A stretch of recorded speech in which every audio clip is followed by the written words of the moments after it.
So welcome everyone. I'm going to call the meeting to order for November 28th, 2022, and we'll begin by asking everyone to stand if you're able for O Canada.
Thanks, everyone. So I will hand things over to you, Troy, for a roll call of councillors.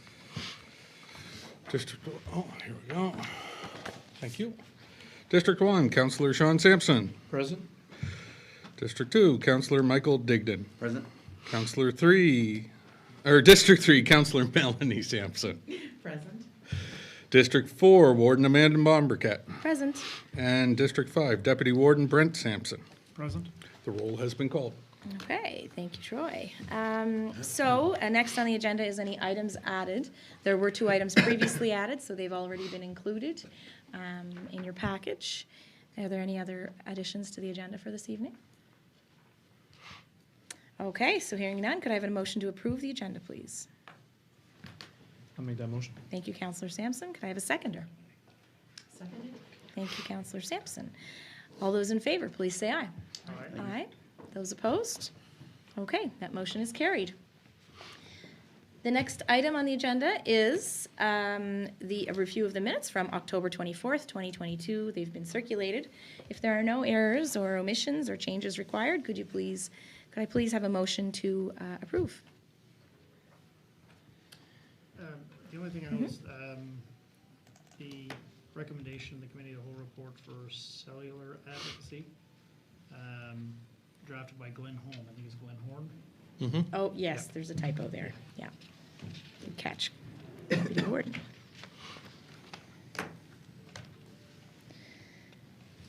Yep, so his last name is spelled Horne, I believe, so. Okay, any other corrections? Okay. There's just one other item on page 3, the motion regarding the straight area transit. It just has Sean Sampson with a P.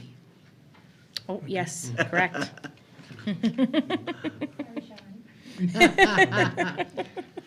Okay, so we can make that correction as well. All right. Any other items? Yeah, I actually think it's throughout the minutes that he's. Okay, so we'll do a search for that and ensure Find and replace. Councillor Sampson's name is spelled appropriately. Yes. All right. Any further corrections? Okay, so could I have a motion to approve the minutes as amended? I'll make that motion. Thank you, Councillor Sean Sampson. Sounds speedy. Could I have a seconder, please? I'll second that. Thank you, Councillor Sampson. Any further discussion on the minutes? All those in favor, please say aye. Aye. Aye. Those opposed? Okay, that motion is carried.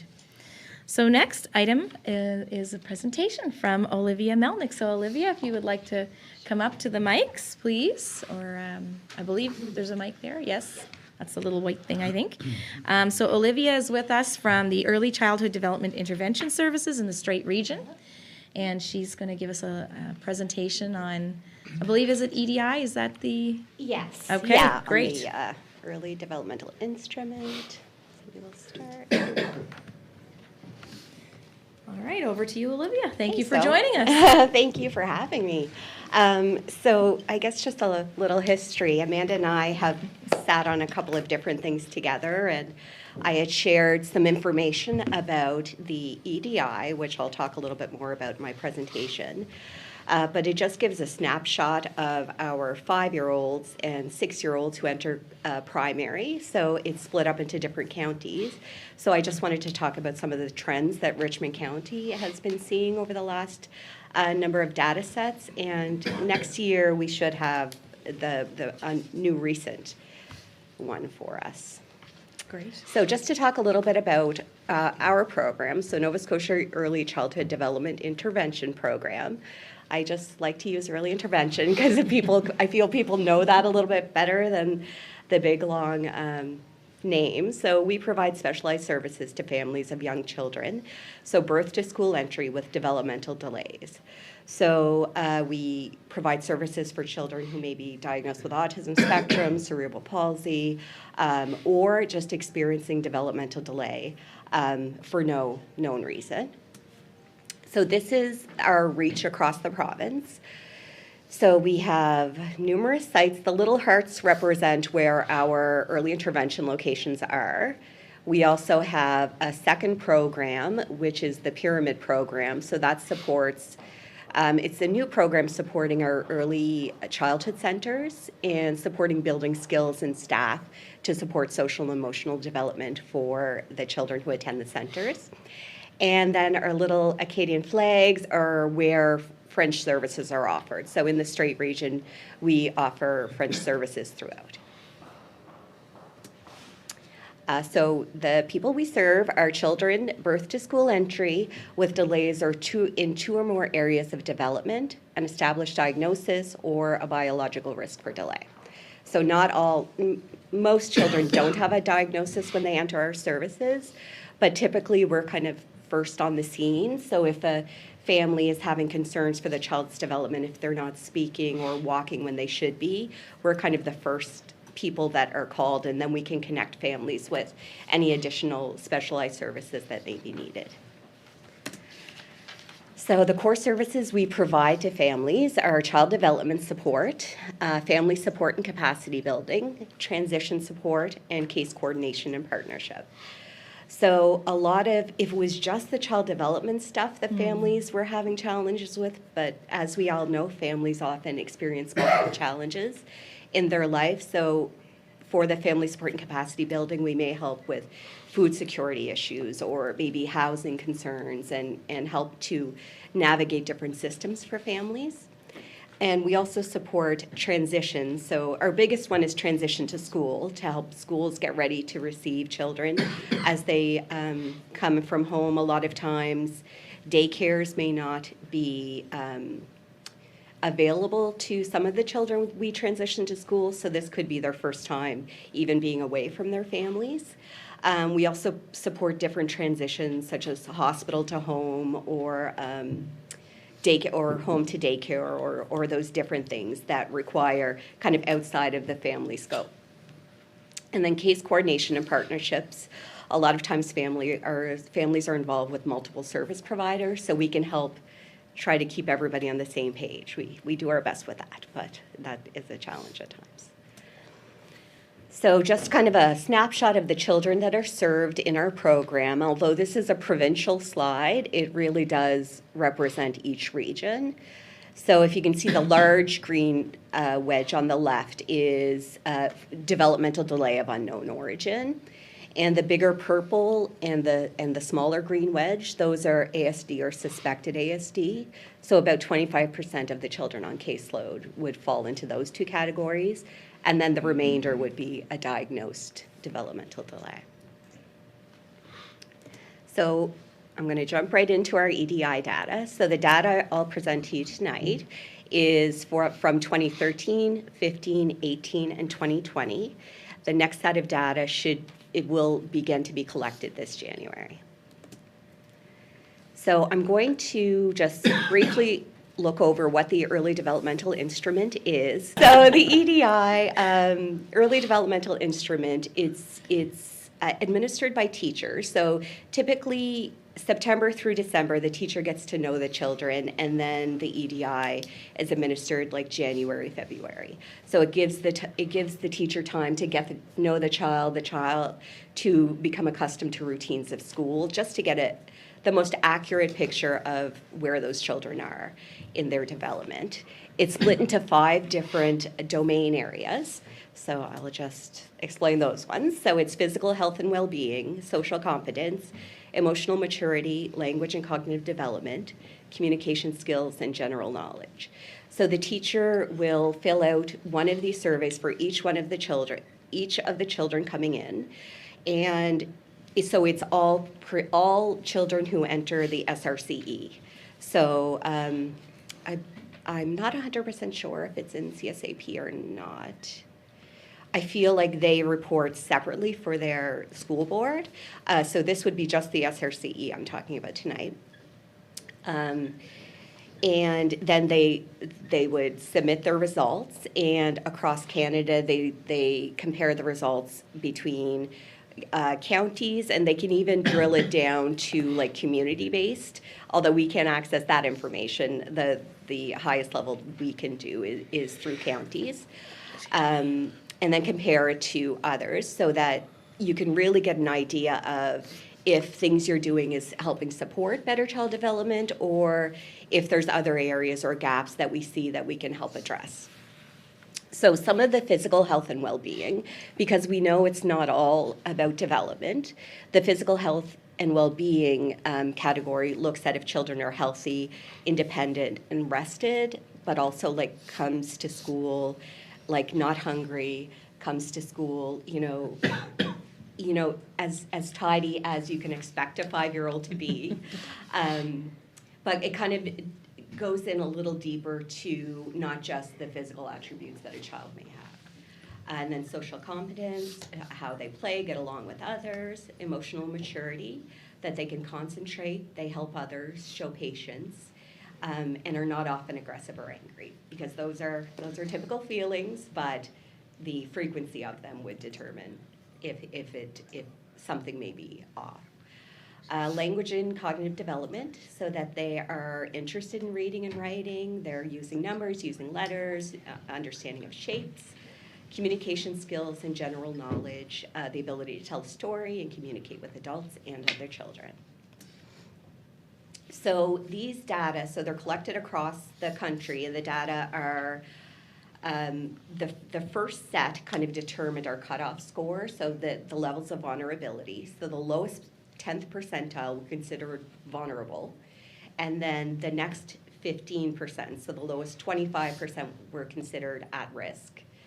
So, and that data, if any child enters school who has a diagnosis or a delay that requires an IPP or requires additional supports, they are not part of this data set.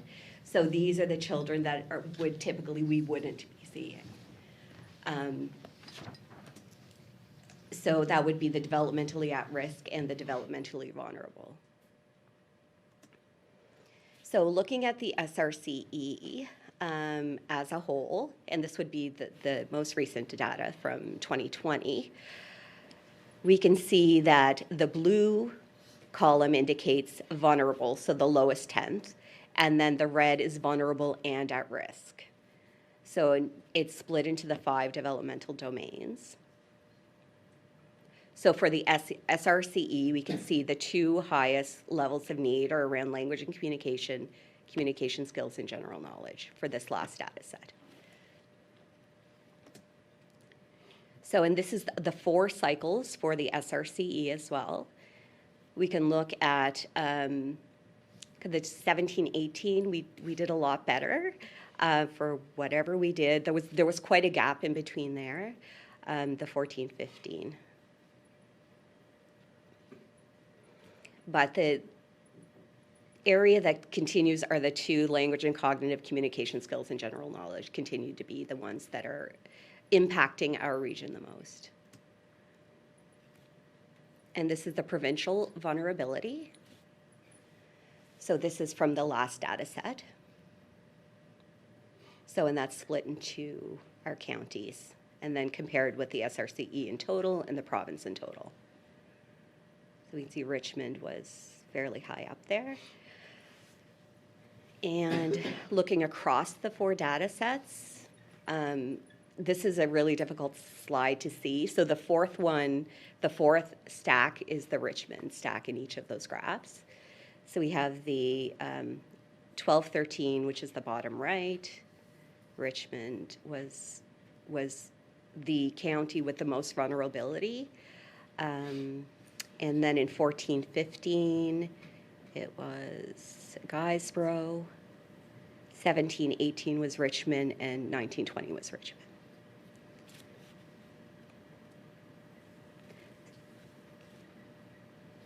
So I just wanted to come and share the data with you to talk about our organization as well as other community organizations that we've been coming together and wanting to work with municipalities, wanting to work with service providers to help address some of these needs in the early years. We had hoped to do it pre-COVID, but COVID kind of put a damper on all of our plans. But I really just wanted to give the information to, if you hear about things coming across your table that are child development related, just to remember these data and how important investment is in the early years. Yeah. So, and then just some questions to consider.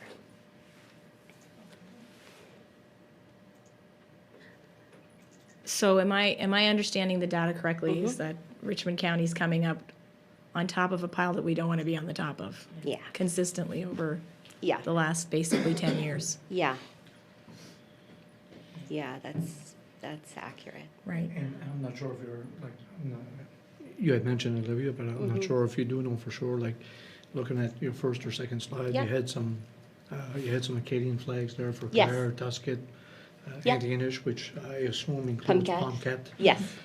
But I didn't see one for No, Arichat or. our office in Port Hawkesbury provides service to Almaden. Okay, And we have a French-speaking DI in Antigonish who travels to Pomcat and Almaden. okay, Yeah. thank you. Yep. And so how do people find you? Like, how does one get attached to your So we get organization? referrals from all different sources, but parents can self-refer. Oh, okay. Our main sources is pediatricians, but then we also get referrals from daycare providers who have consent from parents to be able to do that. So those are probably our biggest 2 referrals, and then parents referring themselves, calling to say, like, Right. I'm not sure what's happening. Right. Yeah, I would like someone to get eyes on our child and see if there's anything more that they could be doing. Councillor Sampson? Yeah, I'm curious, because of course, I find the statistics very concerning. You know, Olivia, what are other municipalities doing to help support the work that you're doing, you know? What can we do to help, I guess, is Yeah. the bigger question I would have. So other municipalities have done some things to identify and connect children to resources as early as possible. So some initiatives have been to organize community, we call them health fairs, but they're kind of like screening days is the behind term. So to get people out, and that can work to a certain extent, but oftentimes the people we're most targeting don't attend health days. So we try to get the information out to parents in the ways that we can, like have flyers at food banks, at doctors' offices, at different things, and just a trend in our work.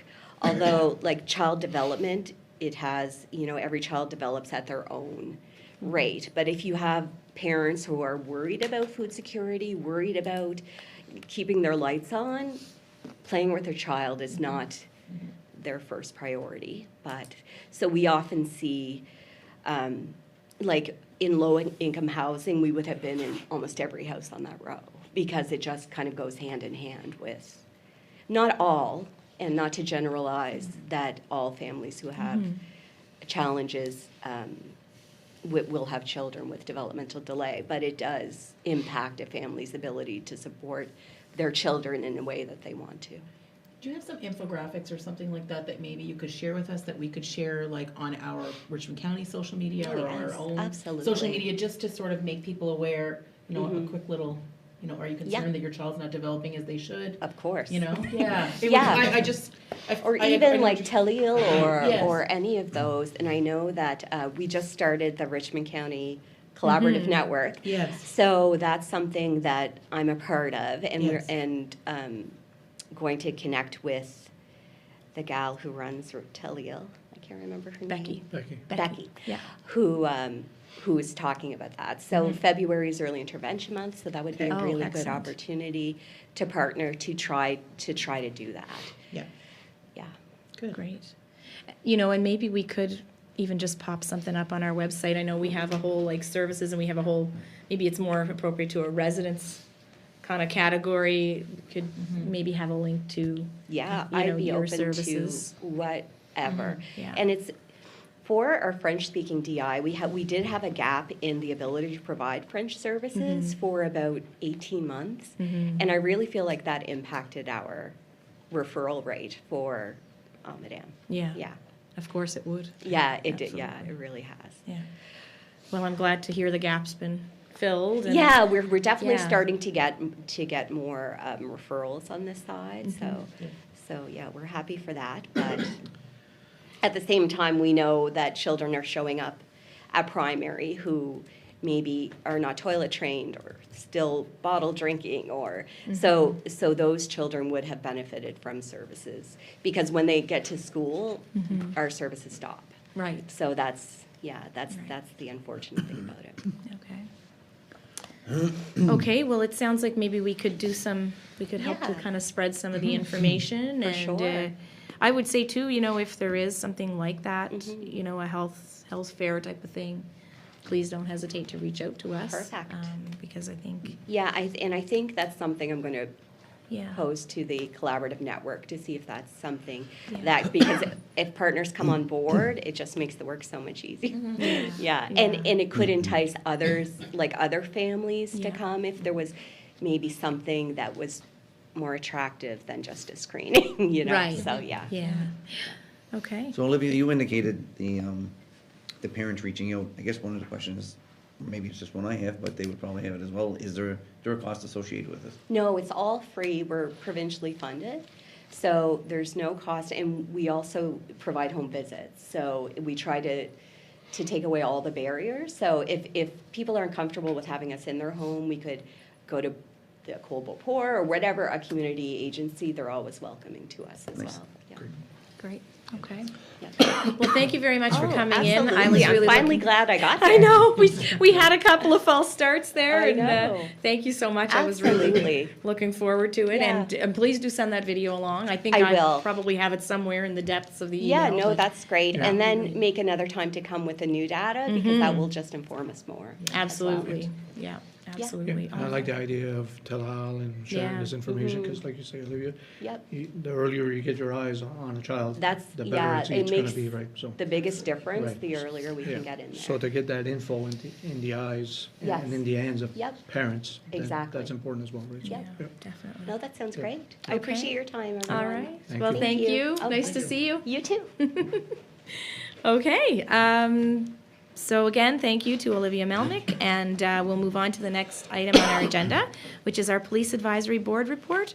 And Sergeant Nugent is with us this evening to give us a little quarterly report from July to September this year. So, welcome Sergeant Nugent. Thank you very much. And I'm going to have to modify that a little bit. Oh. I have the report. I think it's been sent to you, but I've also got what I'm going to present tonight is a a slideshow. Great. It's not going to be nearly as professional as the last one. They made it by itself, but it's, I've It's got. okay, we need you to have a different set of skills. That's Fair right. enough. That's right. It's going to be a little bit of a broader presentation about some statistics from the last year and a few Great. other issues. Great. But you should have that report as well, so you can get an idea of what I present quarterly to the Police Advisory Board. So, thanks again to all of you for inviting me here today. I'm definitely overdue for speaking to you all. I know that you're busy tonight, so I'll try not to take too much of your time, but I've just got some basic stats and stuff like that to present. So, my points tonight will be crime and traffic enforcement statistics for 2022, littering prevention and enforcement, something that we corresponded about a little while back, so I figured we'd speak about that a little bit, and I can get some perspectives maybe from you about the issue on that here, because it's not something that had been on our radar before I got an email from you, Warden. So. Then I'm going to speak briefly about major event planning. Is the emergency services coordinator He's not here here today? today. Okay, I hadn't met the newer fella. What's his name? Steve Marcellus? Steve, yes. So, well, that's good, because I'm going to propose having him do some work for us in the future, maybe. So. Best time to volunteer him? Yeah, when he's not here, exactly. And just a quick slide about the state of our police district here at the end. So first of all, here's some basic statistics. This is January 1, 2022 until the 24th. So that's when I pulled some statistics off of our reporting system. So we've had 2,368 police files so far this year. That includes all like traffic stops resulting in paper. So anything self-generated by the police officers is in that as well. They're not all just calls from the public, but the majority of those would be calls from the public or visits to the front counters at either St. Peter's or Arichat detachments.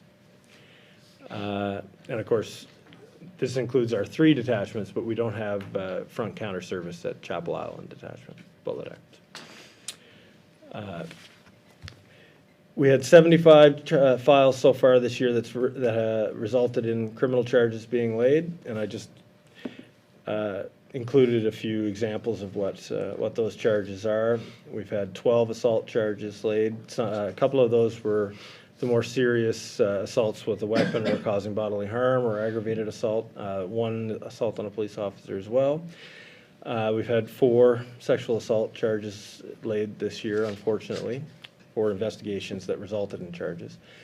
13 impaired driving charges this year. That's a fairly busy year for us in that area, which is it's not necessarily concerning, and it partly reflects the fact that my folks have been busy out there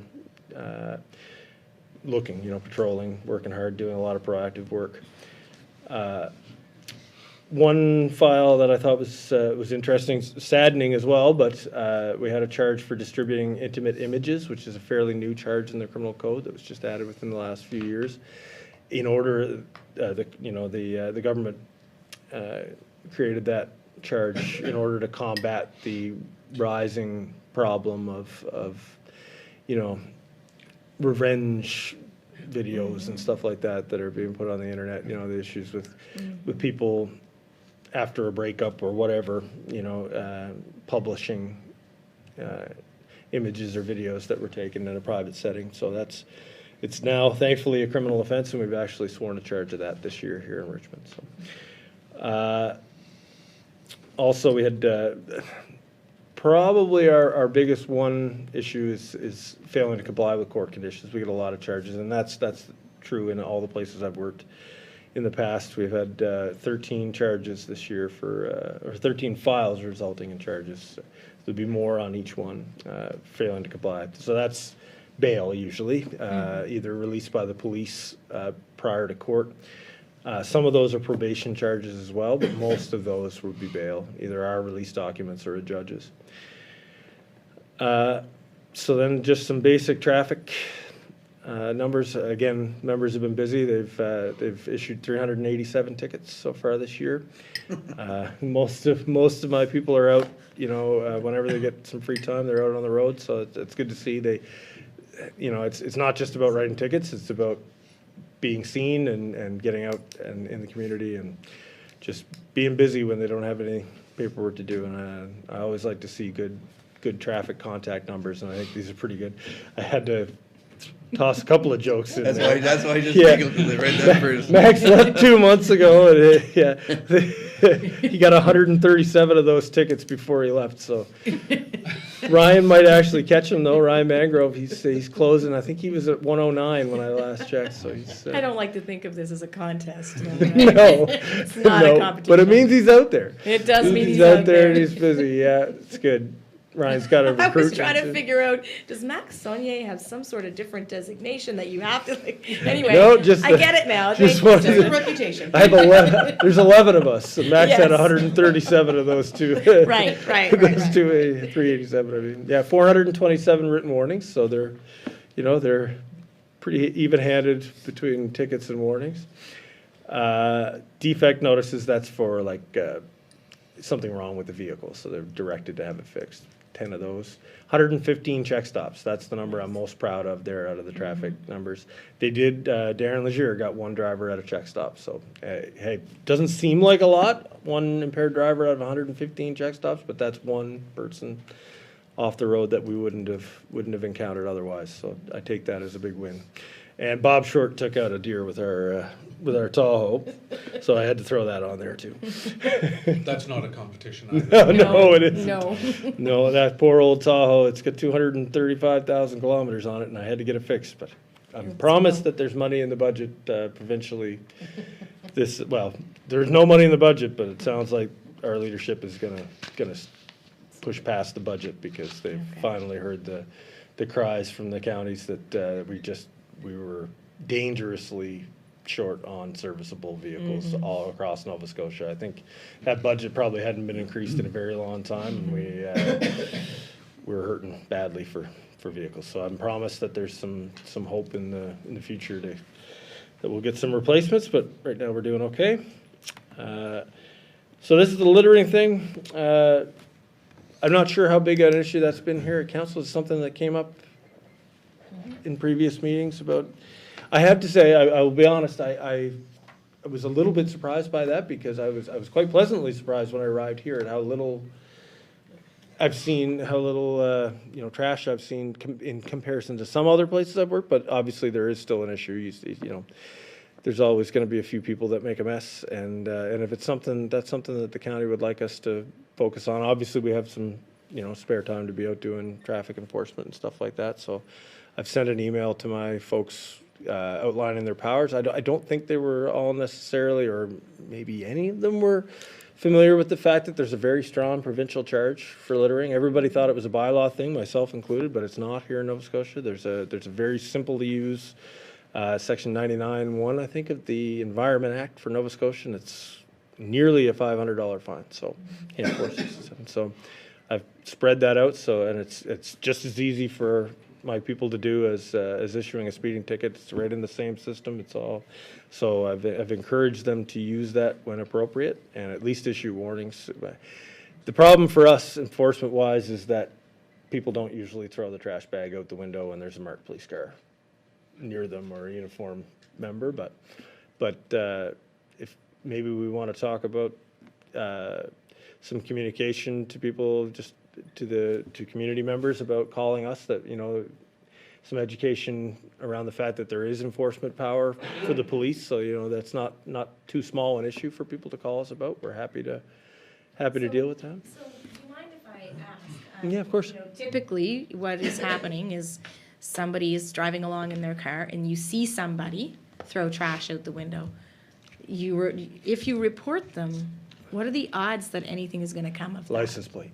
License plate. You need a license plate number. License plate. If Yeah. it's not a very distinctive vehicle, or, you know, somebody, if you don't know the name of the person Right. that you're calling about, the biggest thing now, of course, we always ask people not to follow or, you know, do anything untoward to get Right, that of license course. plate. But Yeah. a lot of people don't think of it at the time, because the car is there in front of them and it's so obvious. Well, of course, it's that, you know, blue F-150, but there's a lot of blue Right. F-150s or whatever out there, so. Yeah.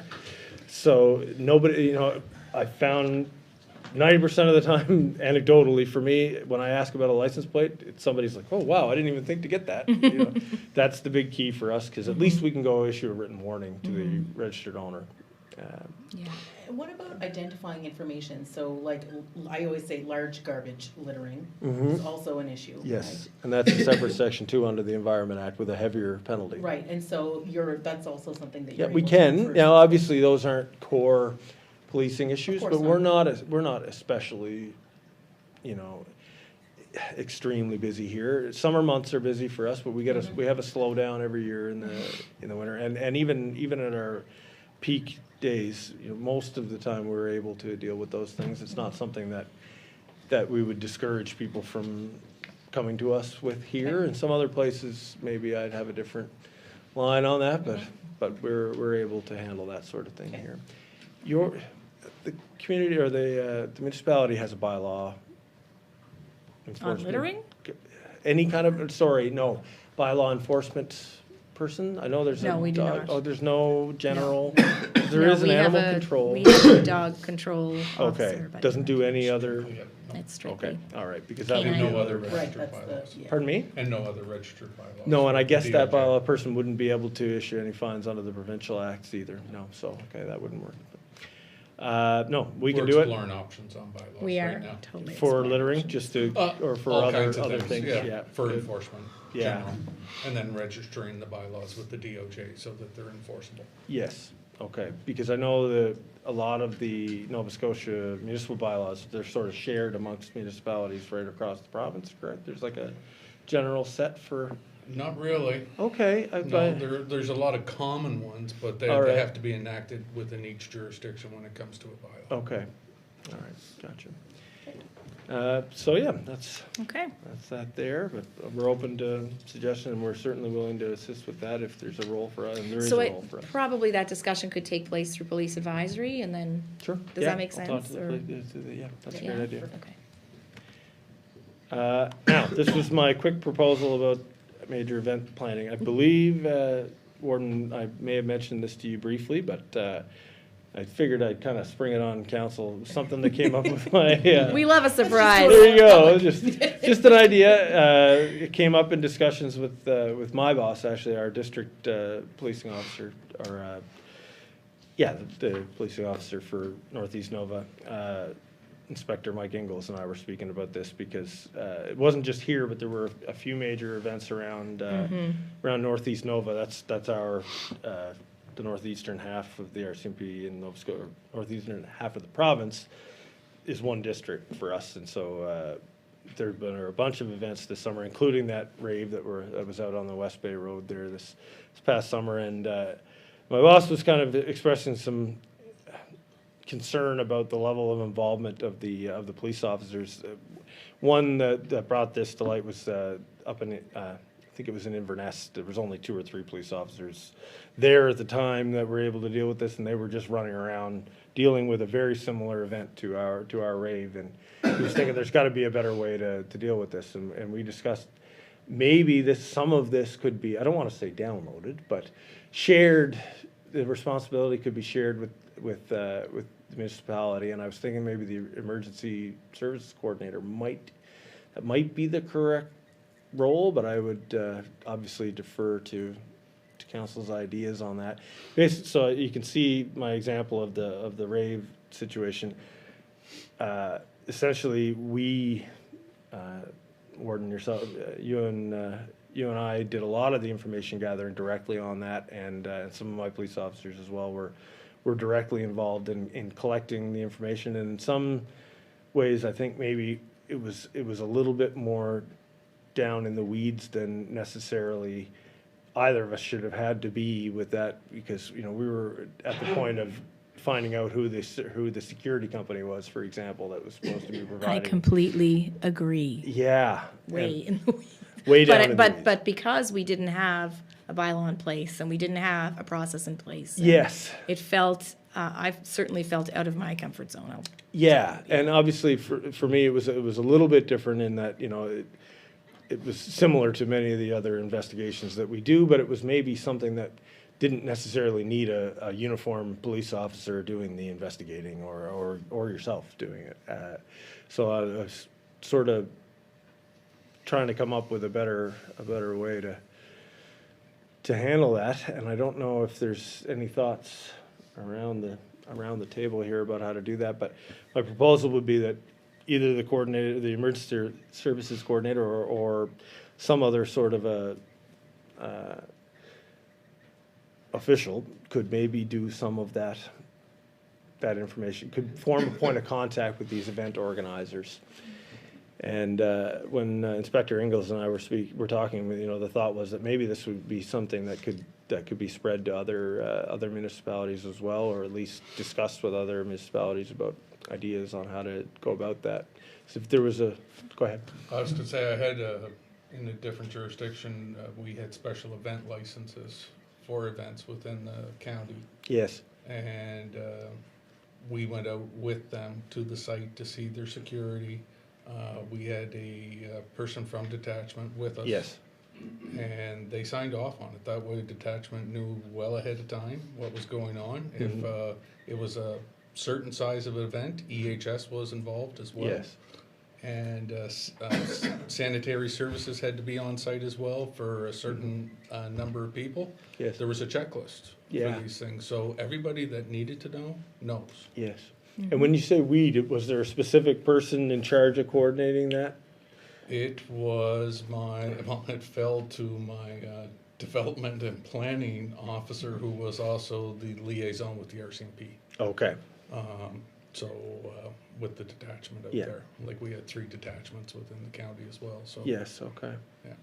So yeah, it doesn't necessarily have to be, a lot of the tasks necessarily offloaded to anybody else, but more just somebody in charge of, as a point of contact that can, when it's getting close to the event, I can say, okay, I'm gonna call this person at the municipality because they're gonna know, if EHS has been contacted, they're gonna know who the security company is, they're gonna know, because we will still do an operations plan. Mm-hmm. And I failed to mention that, but I have it in the slide here, that we created an operations plan for that, which we do for other major events in the community, but this one was kind of a surprise. It was something new that we hadn't planned for before, so there was a lot of first stage kind of information gathering stuff going on, and there really wasn't much of a process in place for how to do that. So It works well because you can go over startup time, tear down time, what time the music has to be done, because a lot of these people planning don't understand that there are bylaws in place. We always do who's the nearest neighbor to the event, what's the access like to the site. There's a number of things that can be checked off to try and make things and with we the can pre-planning go way better. and we as the RCMP can then take that information and plug it straight into our operations plan, so Right. that we, if things are kind of going sideways on us, we know, what at least what the target dates for everything are, and some context. So we have talked about developing a special events bylaw, and maybe we can kind of add this to that discussion and then leave it to, for that to be worked out. Yeah. Yeah, and I think if we could try to get that done before summer would probably be a good idea. Yeah, because you never know what's going to pop up. Exactly, Sure, so. yeah. And thankfully, that all went surprisingly well, but I think a lot of luck was involved with that Yeah. too, and yeah. Okay. Okay, So, move on to just a quick update on how things are. My apologies for the lengthy slide there, but we are, for the moment, full strength. I'm gonna knock on wood. Yeah, it's been great. I have to say, I've been very lucky here. We've got excellent people in Richmond County, and I've been very lucky from a human resources standpoint in that we've had minimal impacts from a lot of the issues that are causing havoc right around the RCMP, but H division, so Nova Scotia RCMP in particular, are really having a tough time with what we call soft vacancies, positions that are filled, but folks are off duty for a variety of reasons, and that's something that we haven't had a major impact from here yet. We are going to lose Constable Talwar. Speaking of Halifax District, our staffing folks came looking because they need some folks out there quite badly, and Constable Talwar's time is up. He had punched 4 years of his. It's a 4-year limited duration post, St. Peter's. Arichat's actually 3. That never got changed to sync up when we regionalized, but Constable Talwar has done his 4 years, and we were expecting to lose him April or May, but Halifax is hurting, I guess, for folks, so we're going to send him off. So, and because our transfer cycle usually happens in April, May, June, we probably won't get another replacement for him until then. So we're going to run a little bit short for a bit, but that's not the end of the world. Recruiting numbers are low. I think I'm hearing anecdotally that is extended across police forces right across the country. The RCMP is not immune, and so we are recruiting. If you have any relatives looking to join up, send them my way. But as I say at the end there, things are great here. We got a great team. Everybody seems like they enjoy coming to work. I come out of my office at 4 o'clock-ish at the end of the day, and there's always folks there changing over. The Arichat members often come over to St. Peter's just to say hi at the shift change, and I see everybody sitting around in our constables area, and they're all chatting and getting along. So that's really great. All the signs that I attribute to a healthy detachment or district, and I'm seeing those. So I'm a happy sergeant. I like it. So, and this is a great place to work. Everybody who comes here, a lot of the folks don't have a clue where any of these communities are when they come. Like 2 guys that just came from Montreal, I'd pretty much guarantee they had to Google St. Peter's and Arichat, but they're loving it. The one fellow's got a family. They're settling in. They're at the school. The kids are at the school, and things are going well. So I just checked in with him today, and he's really enjoying it. And both our new guys are living here. Bit of a change. Arichat from Montreal. Both of them. The one fellow, Jeff, I think he lived his whole life in Montreal. So bit of culture shock first, just change, but they're both really enjoying it. They're doing really well. Good guys too. So. And it helps when they have good neighbors, right? Yes, exactly. Oh, yes. Okay. I was waiting for that. Councillor Sampson, well said. Somebody pat him on the back. Yeah. And I was last. looking at the tickets, the violations. Oh my, the trick is to get out early. Get ahead of them, right? Yes, they're still home. Yeah, early in the morning. Every now and then Max would fool you though. He'd start at like 4 sometimes. He knew people knew his shift, I think. Yeah. So last but not least, our equipment and all that, we're in pretty good shape. I mentioned the one car that's just shockingly fast where it should be replaced, but something, it's still working. Built like a rock. So I'm noting you think that potentially St. Peter's and Arichat would be on a capital project list? Well, I'm hoping. Hoping. I keep hearing from the property guys that, the property management folks in Halifax that, they're not on there yet, but how can we help you in that regard? That is a good question. I will. Maybe I'll just leave that with you, and perhaps we could. That's a very good question. Write some letters of support. Do some advocacy. We're very good at that. Yeah, maybe some information from the municipality, or even if we could maybe get some testimonials from people around the county that just about the lack of accessibility or issues like that. Like our buildings, they are definitely dated. There's definitely some issues there. They're not crippling by any means. We're getting by. The buildings do what we need them to do. But both Arichat and St. Peter's detachments have been converted so many times over the years that they were never designed for the purposes that they're used for now. They don't have there's fire safety issues. Like for example, I couldn't get a locking door in our St. Peter's detachment. We don't have cell blocks. in the county, which I'm not arguing about. Cell blocks are quite honestly a nightmare to manage. But we borrow Port Hawkesbury's, which is great, but we actually don't have a room in Richmond County where I can lock a prisoner so that the member can go to the bathroom. Right. You know, they have to guard them. Yeah, it's a problem. Yeah, And, you know, I hear like, well, you have police cars in the parking lot.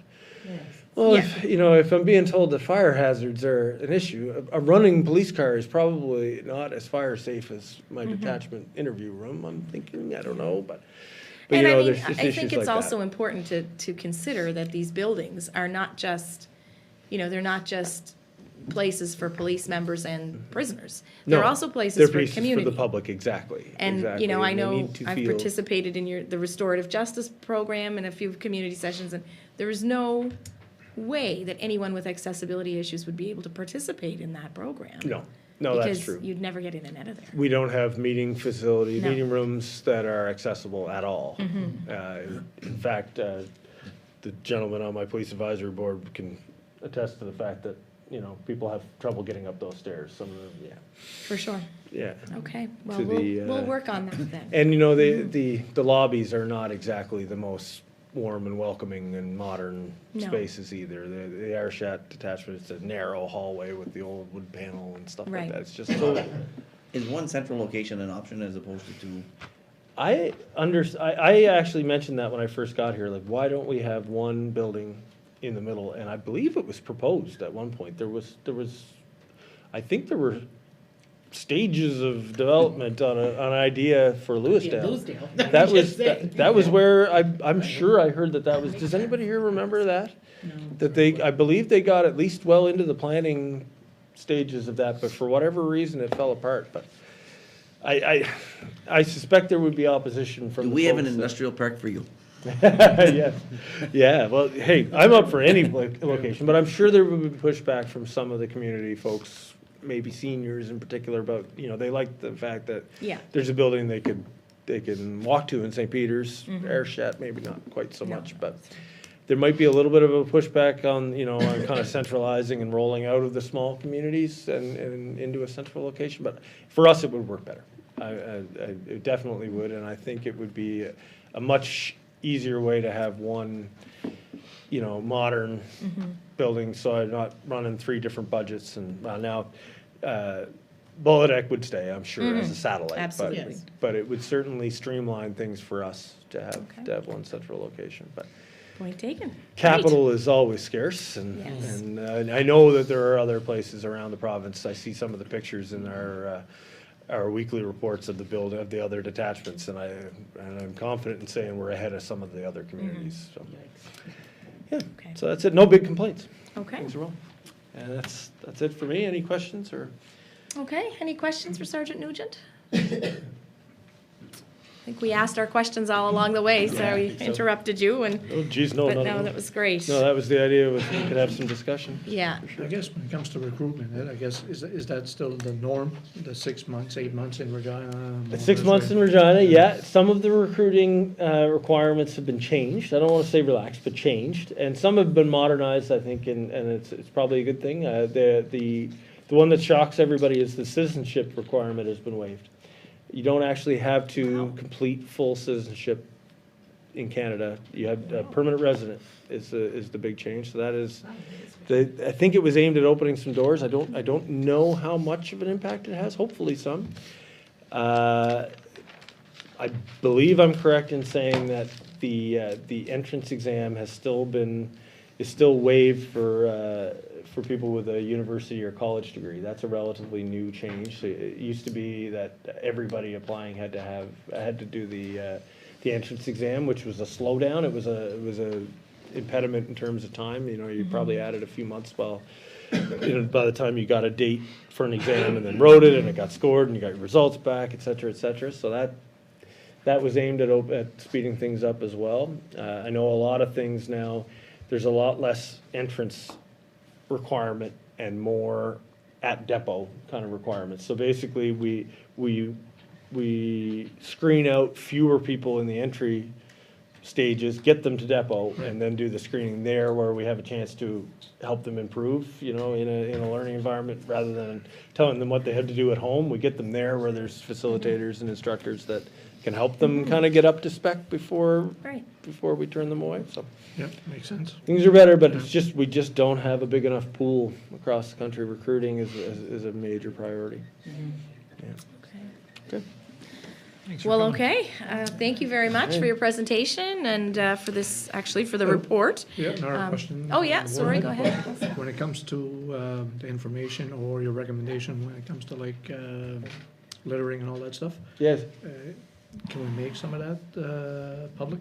When Yeah, it comes to absolutely. our website or Telile, Yeah. or, here's the fine for littering, you know what I mean? Like Yeah. maybe some people don't know how steep that Absolutely. offense is, right? Or- And yeah, Yeah. we can talk about it, but feel free to put something on, the police can enforce Yeah. this. Contact Yeah. them if you see it, and we don't usually stress the anonymity thing, but if we get a license plate and some reasonable information, we can't lay a ticket without somebody's personal information if they're the only witness. Like Right. if you are the only witness to something and obviously the court needs to hear from somebody, Yeah. so we can't give that ticket unless we see it ourselves, but at least we can identify the person, give them a warning, and so if people wanna not leave their information, we can, Yes, at least gets us in the door with some basic information. Yeah. So, yeah. Great. Okay. Okay. Well, thank you, Sergeant. Much appreciated Thank for your you. report this evening, and yeah, we'll definitely look forward to the next one. And if you do have a look at the reports I give to the Police Advisory Board and you have any questions, I have my email address at the end of Great. that, so fire me a message and, Great. yeah, Okay. Thank you very much. thank you. All right. So we'll move on to our committee reports. So over to you, Deputy Warden Brent Sampson, to provide the Committee of the Whole report. The committee met on November 14th, 2022. The committee discussed the Accessibility Advisory Committee appointment. I move that council accept the recommendation of the Committee of the Whole to accept the following applicant to be appointed to the Accessibility Advisory Committee for the municipality of the County of Richmond, Chantal Boudreau. Could I have a seconder on that motion? I'll second the motion. Any further discussion? All those in favor, please say aye. Aye. Aye. Those opposed? Motion is carried. The committee discussed the Oban Road washouts. I move that council accept the recommendation of the Committee of the Whole to have Warden Mumberket draft a letter of concern to the Minister of Public Works regarding the Oban Road washouts, and further move that a request be made for a timeline on scheduled repairs. Okay, the motion's on the floor. Could I have a seconder, please? I'll second that motion. Any further discussion? All those in favor, please say aye. Aye. Those opposed? Okay, that motion is carried. Not yet. Are you? Oh, you got one more. No, you have one more. Yeah. The committee discussed the grant request from the administration, Portuaire de Petit de Gras, Type 1 Infrastructure Grant Funds of $10,000.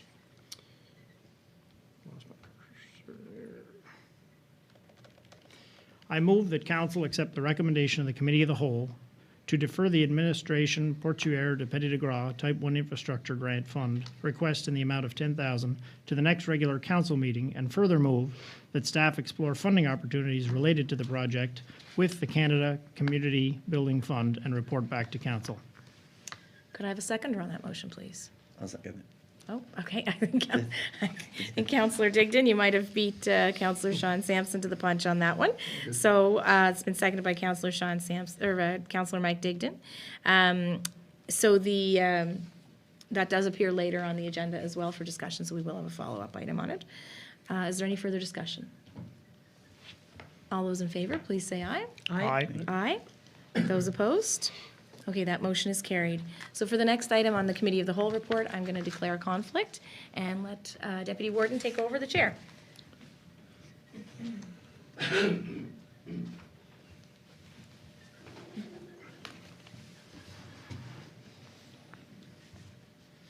The committee discussed the grant request from the Village on the Canal Association, Type 4 Regional Health General Grant Funds of $1,000. I move that council accept the recommendation of the Committee of the Whole to approve the Village on the Canal Association Type 4 Regional Health General Grant request in the amount of $1,000 and allocate as follows: $2,000 from each district fund.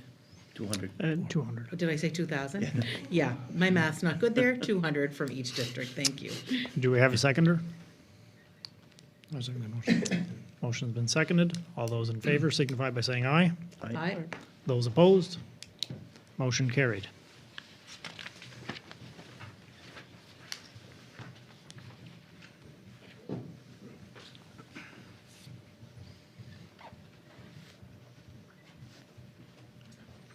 Okay. All right, so the next item, back over to you, Deputy Warden. The committee discussed the request for financial support from Murdoch McPherson and Rodney Chesson of the Highland Village. I move that council accept the recommendation of the Committee of the Whole to refer the request for financial support from Murdoch McPherson and Rodney Chesson of Highland Village Museum to budget deliberations. Could I have a seconder on that motion, please? I'll second the motion. Thank you, Councillor Sampson. Any further discussion? All those in favor, please say aye. Aye. Aye. Those opposed? Okay, the motion is carried. The committee discussed Property Valuation Services Corporation, PVSC, regarding the virtual assessment 101 sessions. I move that council accept the recommendation of the Committee of the Whole to have staff contact the Property Valuation Services Corporation to inquire if the virtual assessment 101 session can be made available for an evening session as a group in the new year, and report back to council at a future meeting. Could I have a seconder on that motion, please? I'll second that. Thank you, Councillor Digdon. All those in favor, please say aye. Aye. Aye. Those opposed? Okay, that motion is carried. The committee discussed Destination Cape Breton's proposed amendments to the provincial amendments to the current marketing levy legislation. I move that council accept the recommendation of the Committee of the Whole to have Warden Mummerket draft a letter to the province in support of the following amendments to the marketing levy legislation proposed by Destination Cape Breton. A, that a new legislation state that the levy will apply to all fixed roof accommodations as defined in the Tourism Accommodation Registration Act, which includes Airbnb and VRBO, regardless of the number of rooms. And B, that the language for usage of the funds be changed to funds collected will be used exclusively on activities and programs that directly support the development of the tourism industry and the marketing of destinations from which they were generated. C, that there is a seamless process to replace the current Cape Breton Island Marketing Levy Act with the new legislation, so there is no impact on planning or budgeting for Destination Cape Breton. And further move that the letter encourage all Cape Breton municipal units to participate. Okay, the motion was a mouthful, and this is currently on the floor. Thank you, Deputy Warden. Could I have a seconder, please? I will second. Thank you, Councillor Melanie Sampson. All those in favor, please say aye. Aye. Aye. Those opposed? Okay, that motion is carried. The committee discussed the Office of Healthcare Professionals Recruitment regarding the community fund. I move that council accept the recommendation of the Committee of the Whole to have staff reach out to the program director at Cape Breton South Recruiting for Health to offer support in the application process. Could I have a seconder on that motion, please? I'll second that motion. Thank you, Councillor Sean Sampson. Any further discussion? All those in favor, please say aye. Aye. Those opposed? That motion is carried. This concludes the Committee of the Whole report for the month of November 2022, and I move its adoption.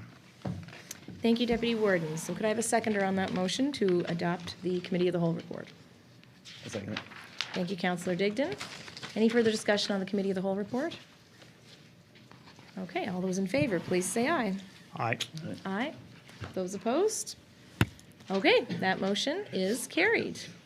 So our next item on our agenda, and before we move on, I do want to say thank you to Deputy Warden for taking on the chairmanship to discuss the Village on the Canal request, and thank you to councillors for participating in that event as well. So much appreciated. So next item on the agenda is the Planning Advisory and Heritage Committee report, which is back over to you, Deputy Warden Brett Sampson. The committee met on November 8th, 2022. The committee discussed a scoring system as a method for evaluating heritage property submissions. I move that council accept the recommendation of the Planning Advisory/Heritage Committee to have Eastern District Planning Commission staff research scoring systems as a method for the evaluation of heritage property submissions and report back to the next Planning Advisory/Heritage Committee meeting. Okay, could I have a seconder on that motion, please? I'll second that. Oh, okay. Doesn't matter. I think Councillor Sean Sampson won the race on that one, so thank you, Councillor Sean Sampson. Any further discussion on that item? Okay, all those in favor, please say aye. Aye. Aye. Those opposed? That motion is carried. The committee discussed wind resource mapping. I move that council accept the recommendation of the Planning Advisory/Heritage Committee to have Eastern District Planning Commission staff research as-of-right wind turbine zone areas and report back to the Planning Advisory/Heritage Committee at a future meeting.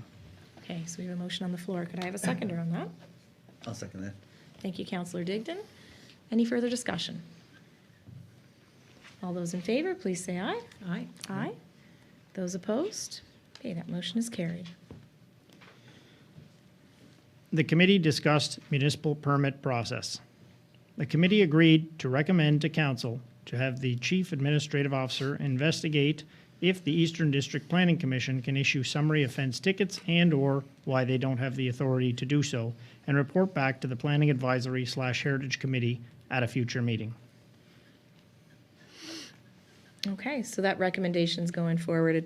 I don't think that would need a motion. No. No, it's just a, okay, reported recommendation, okay. This All right. concludes the monthly report of the Planning Advisory Committee for the month of November 2022, and I move its adoption. Thank you, Deputy Warden. Could I have a seconder on the adoption of the Planning Advisory Committee for the month of November? I'll make that motion. Okay, thank you, Councillor Sean Sampson.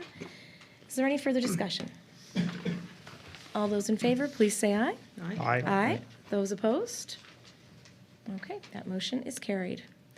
So the next item on the agenda is our Audit Committee report, and I'll just read through the Audit Committee for the month of November 2022.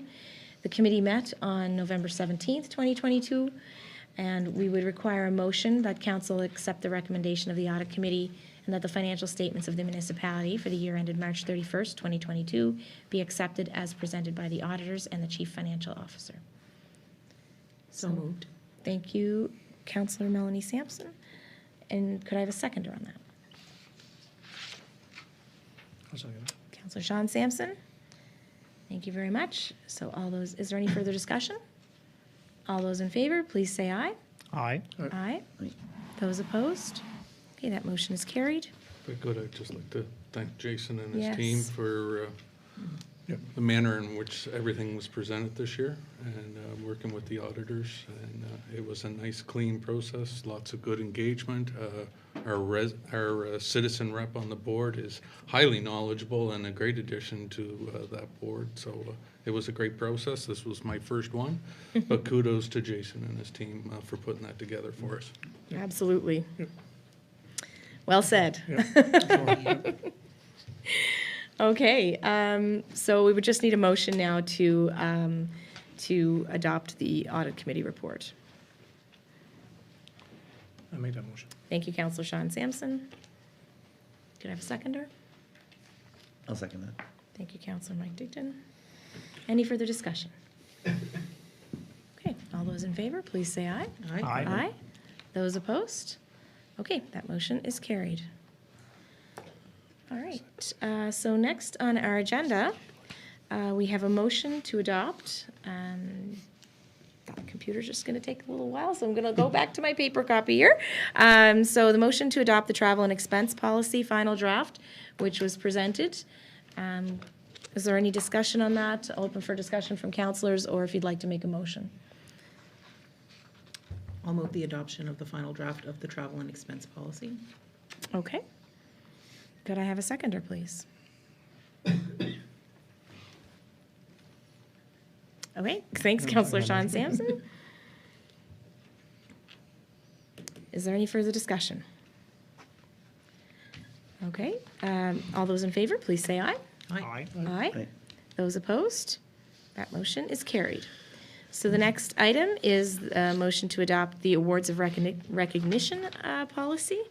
the final draft. So the motion would be that the amended awards of recognition policy be adopted as presented. Could I have a motion to that effect, or if there's discussion? I'll make that motion. Thank you, Deputy Warden. Could I have a seconder? I'll second. Thank you, Councillor Sampson. Any further discussion? All those in favor, please say aye. Aye. Aye. Those opposed? Okay, that motion is carried. All right, we are trucking right along here. So we also have, as next on the agenda, I believe, is the second reading approval for the Private Ways Bylaw number 66. And it is to amend the Private Ways Bylaw number 66 to add the following clauses. In section 3.2, once an application is deemed complete, the Chief Administrative Officer will forward the application to the Commissioner within 30 days and include an additional section stating, once in receipt of the application from the County of Richmond, the Commissioner will make contact with the applicant within 30 days of receiving the application and will communicate the process and potential timelines to the applicant. The timelines will be subject to change based on workload and availability of contractors. So the motion is that the second reading approval be given to adopt the amended Private Ways Bylaw number 66 as a bylaw of the municipality of the County of Richmond. Could I have a motion to that effect, please? I'll make that motion. Thank you, Councillor Mike Digdon. Could I have a seconder? I'll second that. Thank you, Deputy Warden. Is there any further discussion? Okay, all those in favor, please say aye. Aye. Aye. Those opposed? Okay, that motion is carried. So I'll confess my computer is giving me a little bit of a hard time, but I have, the question period is next on the agenda. So this would be restricted to, so normally we would have that question period before the Committee of the Whole report. So that's an error on my part in terms Sorry. of the agenda. Okay. So it would normally be restricted to items on the Committee of the Whole report because we were having those questions come in before the Committee of the Whole. So that order of things is a mistake on my part, but I do still think we could open it for question period this evening. Restrict the questions to those two reports, but certainly at the end, we have an open question period, which is not restricted, which is restricted to the remainder of the agenda. So we'll just leave it open for a minute for the phone to ring in case anybody watching would like to call in. The number is 902-226-9885. It's 902-226-9885.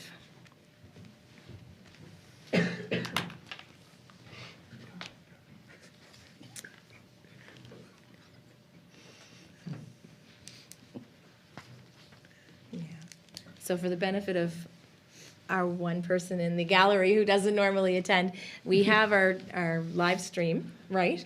Yeah, and there is just a little bit of a delay in the live stream between when we're talking and then when the public is hearing. So we like to give it a few minutes, just in case anybody has any questions. So Ross was gonna call and put us all on point.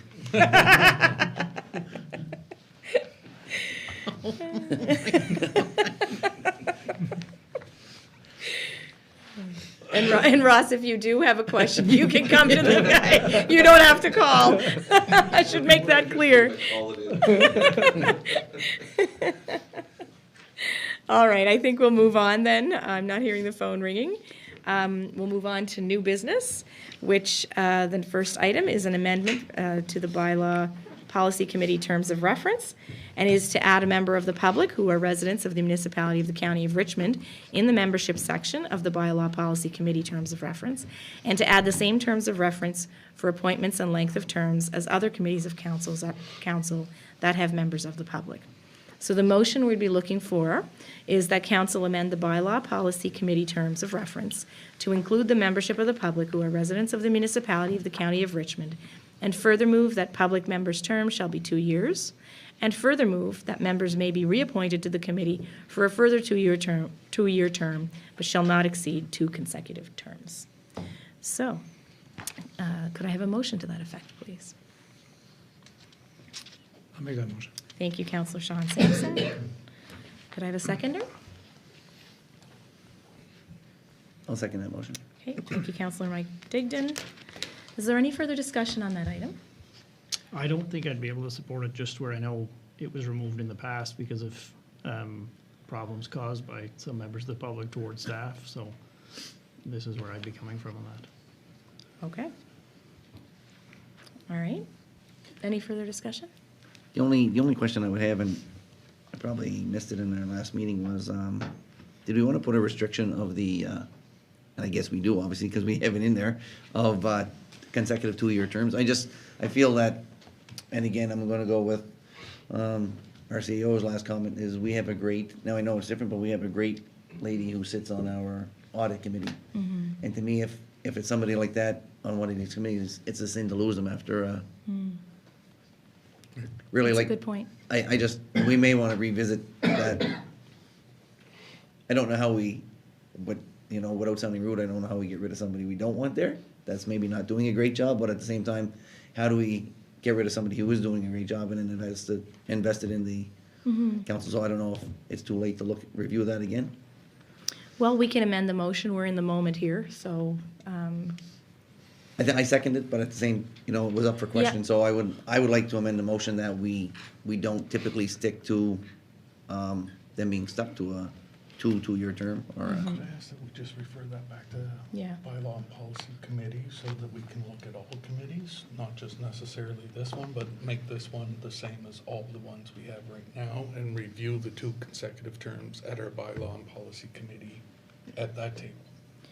okay, so do we, is this motion currently now have- is lined up for the 2 It is. consecutive terms? It is Okay, similar to our other committees that have citizens sitting on the boards. okay, So we could defeat the motion, and then we could make another motion to refer it to bylaw and policy at your request.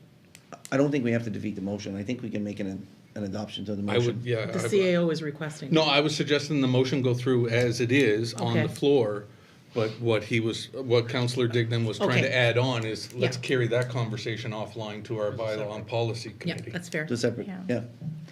yeah, and I do think to the deputy warden's point about, what had happened in the past, I do think perhaps we should consider a code of conduct, or at least, Agreed. maybe add in the terms of reference what is within and not within the authority of any of us, including a member of the public, in terms of interacting with staff. It doesn't, it's supposed to be a committee position, so not there'd be no need. I guess we would just want to make sure that staff is respected, because they're doing the bulk of the work and getting ready for these, for these meetings as well, so. There are provisions in the MGA that citizens sitting on our boards as on committees of council are bound by the code of conduct already. Right, So we can just clearly spell that out as they are onboarded Yeah. onto these committees, that you are bound to these same codes of conduct and civility in the workplace as every single one of us. yeah. Right. Well said. Yeah, no different for any of you. Okay, so the suggestion is that we allow this motion to go through so that we can move forward, or vote on the motion so that we can move forward with a decision as to whether or not a person will be added, a member of the public would be added to the bylaw and policy committee. But that we kind of also refer back to, Yep. To look at the to 2-year review that. consecutive term. Yeah, because it's a great point, Councillor Digdon, yeah. And it's Both hard to great get- points, Good help. people sometimes. For sure. Absolutely, it is. for sure. No, so I think just the one motion. Single just to- motion, and When to start I have a and- takeaway action. Yeah. I have a takeaway action, that's all. Yeah. And refer to bylaw committee. And I really do like the idea of that onboarding, because honestly, I don't know if that's something that we've had Right. in the past, for new members of the public who would be new to this, and yeah, that's a great idea. Okay. Okay, so any further discussion on that motion? Okay, all those in favor, please say aye. Aye. Aye. Those opposed? Nay? Okay, that motion is carried. All right, so the next item on the agenda is the trail strategy.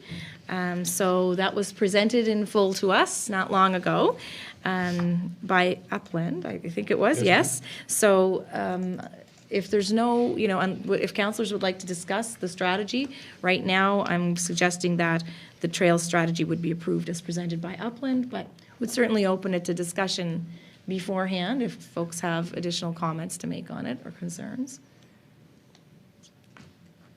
I'm ready to make the motion. I do have comments as we're Yeah. getting ready to vote, but so I'll Sure. make the motion that we approve the trail strategy as presented by Auckland. Okay, thank you, Councillor Sampson. I'll second that motion. Thank you, Deputy Warden. So any further discussion? Did you? Yes, I'm sorry. Thank you. Wow. Totally lost me there. That's okay. Altogether. So, of course, there are so many items there that are really great ideas, and of course, all of these great ideas come with price tags. And I guess I just wanted to say that I'm hopeful that when we're preparing for budget deliberations, and perhaps even before we start sort of official deliberations, that we perhaps have a meeting to kind of digest what is in that report in terms, and to prioritize what we think is doable Yeah. in the near and long term, because of course there are lots of studies and lots of infrastructure and basically a lot of dollars to be spent, and so that's really my only comment to that, is that I would like to see if we could set aside some time to allow for a bigger discussion of that study Right. in terms of what we can do with it, what's feasible and Yeah. not. Yeah, it's a great point. It's something that we recently did with our accessibility committee as well. From the plan that was put forward, we Right. had to set some priorities. Those will be considered our budget, and so Right. we'll do the same with this. Perfect. Yeah, that's a great idea. Thank Thank you, Councillor Sampson. Okay, any further discussion? All those in favor, please say aye. Aye. Aye. Those opposed? Okay, that motion is carried. All right, so the next item on the agenda, I just wanted to provide a verbal update to councillors because I recently attended the Marine Renewables Canada Conference in Halifax. Yeah, it was, I just wanted to express what a great learning opportunity it was. Marine Renewables Canada has increased, I think, their level of participation in the Atlantic region in general. The sessions that I attended included, how to communicate effectively about marine renewable energy. There was a Women in Marine Renewables kind of networking event. We celebrated some Canadian firsts, primarily focused on tidal. But, it was also a great opportunity to hear from Premier Houston, as well as MP Sean Fraser, about their vision at both the provincial and federal levels for marine renewables in the region. Both Mayor Brenda and myself, we moderated the Power to X session with panelists that included Paul McLean from right here at our own Bearhead Energy project, Andrew Parsons from Simply Blue, Jonathan Cocker with some legal perspective, and a fascinating presentation from Kelly Tai from the Trade Council of Denmark in North America. And the lessons that we can learn from that international perspective were I don't want to say shocking, but they were just eye-opening. It was a fantastic presentation overall.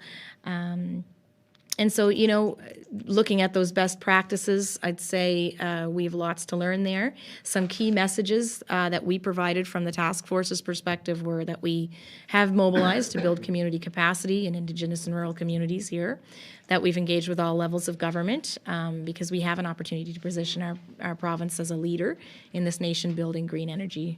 We call it a revolution because I think that's the direction it's going in, but that the task force also has several guiding principles, and I know I've mentioned it here before, that we began with inclusivity, that grassroots capacity building, best practice learning, and that responsibility to share our ocean and wind resources with the groups, with all stakeholders, so including our fishers, to make sure no sector is negatively impacted. So, we discussed that Senator Christmas was instrumental in helping us frame our guiding principles and with a two-eyed seeing approach. And, his comments that we have enough runway with this emerging opportunity to get it right together still certainly resonate with us, and I think resonated with the room in Halifax as well. Just if you have any questions on that, just let me know. But I did want to give you an update because it was a really great conference, and many thanks to Marine Renewables Canada for inviting this region to participate. And I will tell you, there was a great showing from this region. There were probably 8 or 9 members of the task force there, maybe more. So it was a straight area en masse in Halifax. So, all right. So, any questions on that? If not, we'll truck along. So, again, I can't seem to, and I don't know if this agenda is, yeah, it is fully updated, okay. So next item on our agenda is the Atlantic Biosphere Project. So this is information I recognize that I forwarded today, and you probably haven't had a chance to get a good look at it. It is a project opportunity that was brought forward to me last week, I think the beginning of last week, by a member of the public from the Lewisdale area. And he has an opportunity to participate in a competition that could see as much as $1 million invested in his project. It is focused on, it's called a biosphere, so sort of a greenhouse kind of type project, and really focused on the engineering. From what he showed me, really looks like a dome type structure with other structures built within it, so it creates this sort of protected climate. And obviously a direct implication for food security, but he also talked about it it's an application for housing down the road as well.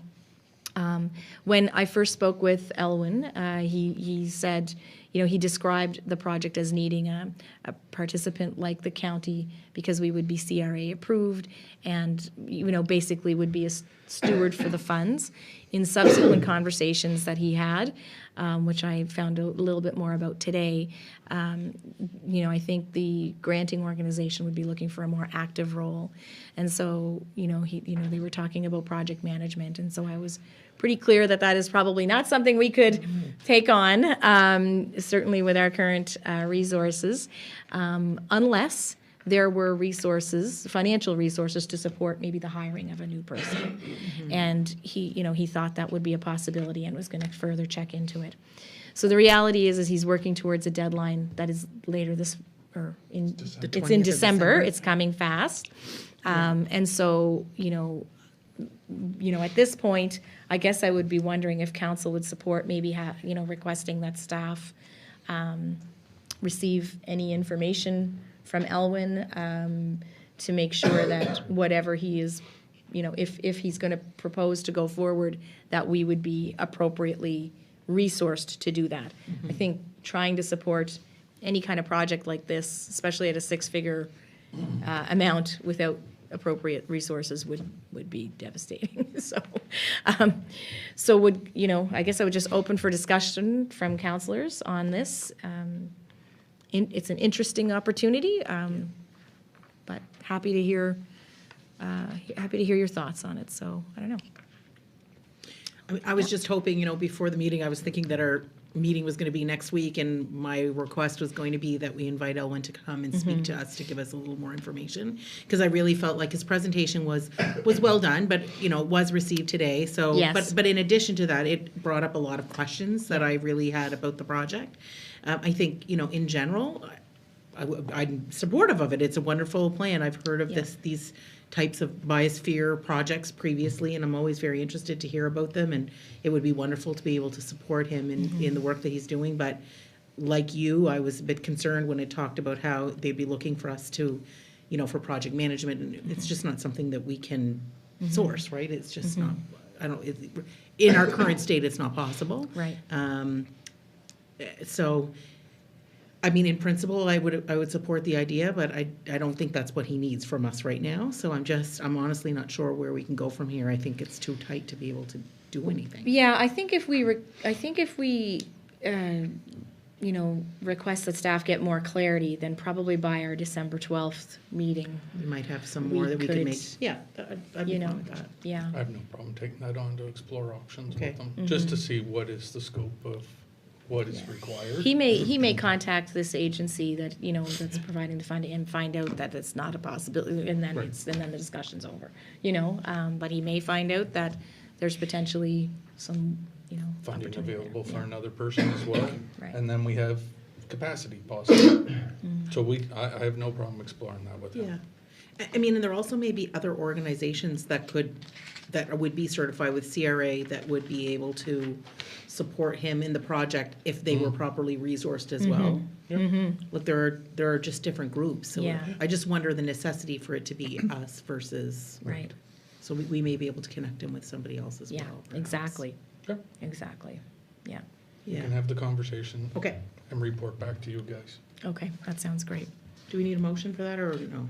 You might as well, just Yeah. where there's gonna be commitment to this, but To no report back? commitment at this point, But but to to report report back. back to- at the December 12th. Okay. Okay, so could I have a motion to request that staff reach out to the proponent of the Atlantic Biosphere Project to explore resourcing options to participate? I'll make that motion. Okay. Thank you, Councillor Melanie Sampson. Could I have a seconder, please? Yeah, I'll second that motion. Thank you, Councillor Sean Sampson. Is there any further discussion? Okay, all those in favor, please say aye. Aye. Aye. Those opposed? Okay, that motion is carried. Thank you. Okay, so the next item is the federal boundary review. And, I don't know if I was living under the rock of Festival of Trees last week, but I only did see the maps today for the proposed federal boundary review. And I did include information in your package today about the changes that are being proposed. From the mapping, we can see that basically a new riding is being proposed that would be called Sydney Glace Bay, which I believe you could drive across in about 20 minutes, 30 minutes if if the traffic was heavy.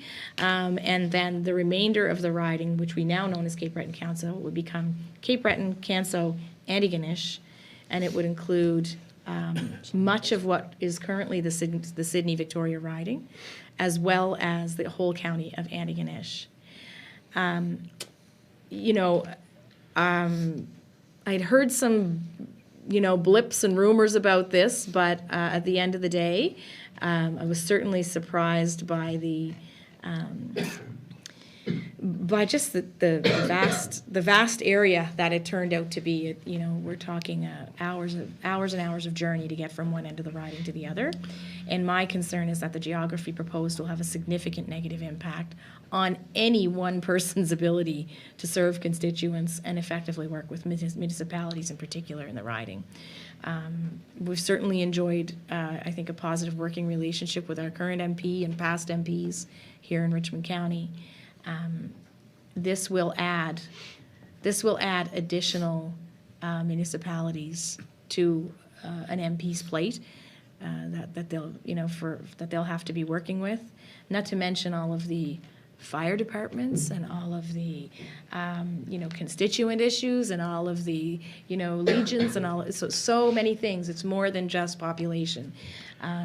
So I'm really concerned that about our ability to be supported consistently with this new riding. And so I just wanted to bring it to council's attention for discussion, to see if this has twigged with you folks, if you have any thoughts on it.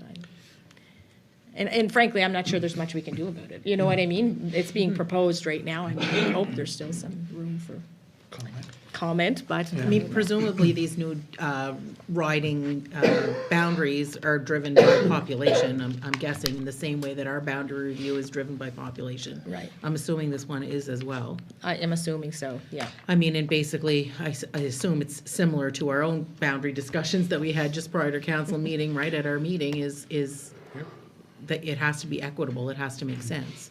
So while I completely appreciate that this is not going to be in our best interest in terms of whomever would be our MP would have such a huge geography, I don't know what we can really do about that. Yeah, I don't know. Aside from provide comment and advocacy, I mean, we don't have any direct Yeah, I will. influence. I would Yeah. venture to say it wouldn't hurt us to, again, reach out, whether it be in obviously not the positive, because if they're looking to implement it, we're Yeah. looking not to, so then, but again, it wouldn't hurt us. We've sent letters off and, opinions off in the past.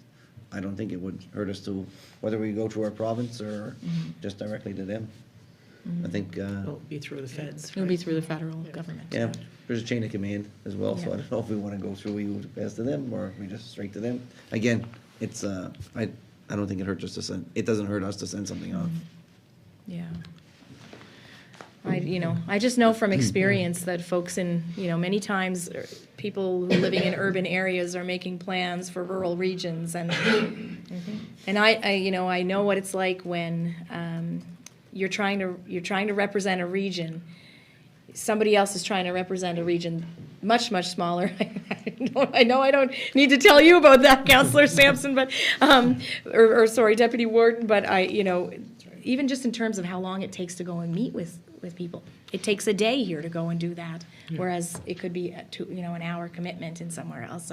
So maybe it's a discussion on, if we have concerns with this. If it goes forward, additional resources need to be considered.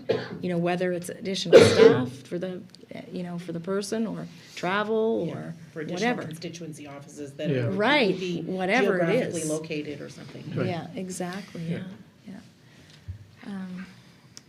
Okay, so, any further comment? I guess I'm proposing perhaps we write a letter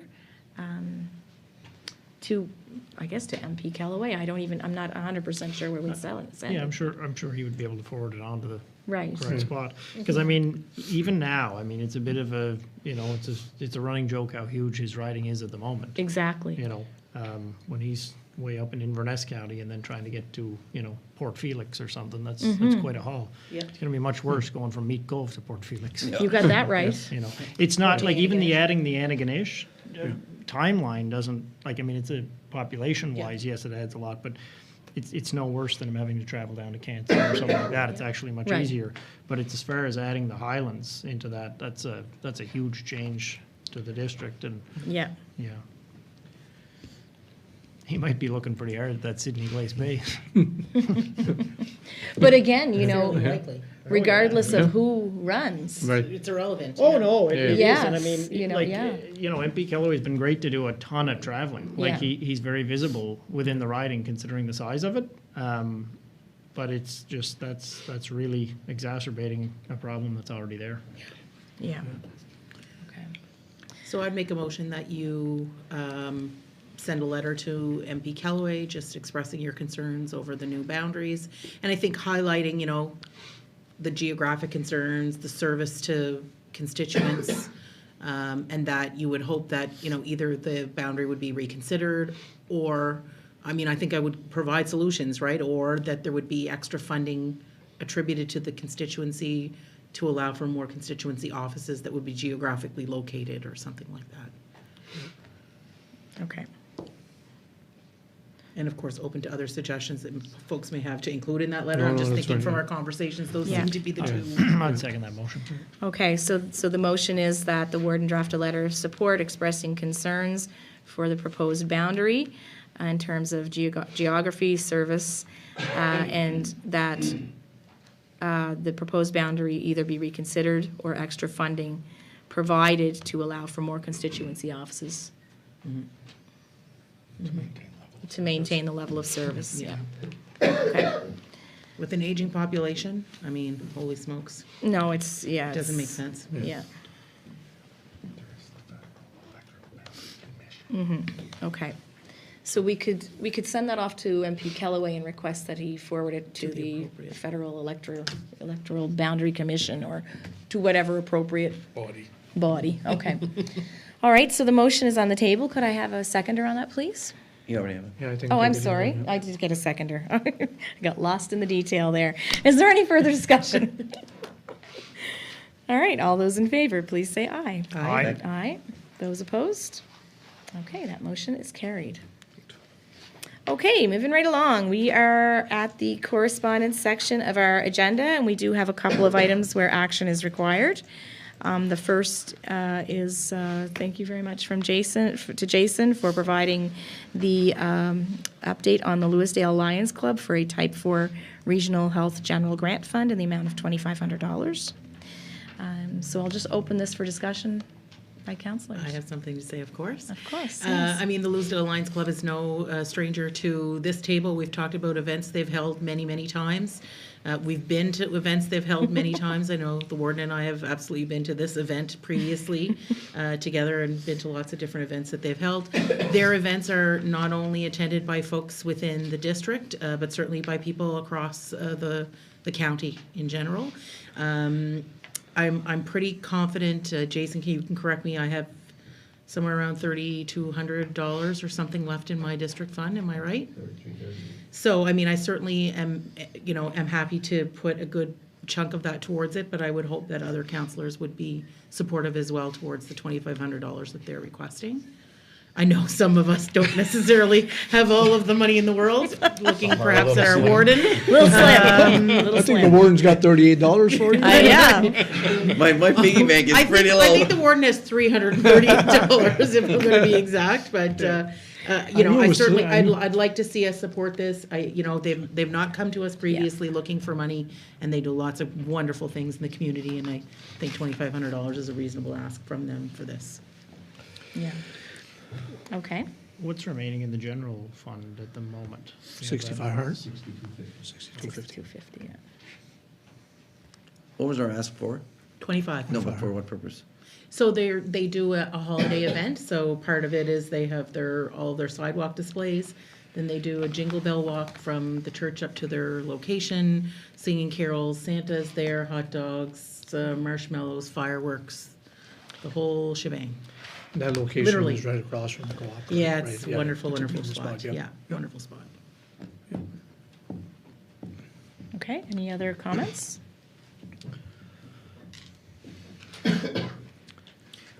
I'd be, I think, in support of it in general.